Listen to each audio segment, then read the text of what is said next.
Welcome to Chillin' 101. We hope this video helps. You start by making sure Bluetooth is active and both devices are visible. This creates the radio link the app needs. Next, install the BT Notifier app and grant notifications, location, and auto start so alerts can pass through reliably. Once done, open the app, choose pair, and accept the pairing code on phone and watch. This authenticates the connection. You're doing this now to avoid later drops because a secure, permitted app prevents lost messages and battery draining rescans. You now configure what the watch will show and why those choices matter. First, select app categories, calls, SMS, app notifications, so only important alerts arrive. This reduces noise and battery use.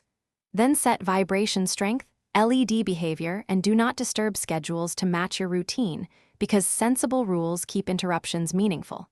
Finally, enable auto reconnect and add the app to battery optimization exemptions so the service stays active in the background. This prevents missed notifications when the phone sleeps. You finish by testing the setup. Send a test notification and observe content, timing, and vibration. This proves end-to-end flow. If the watch doesn't receive it, restart both devices and retry, because many transient Bluetooth issues clear on reboot. Make sure the app still has notification and location permissions.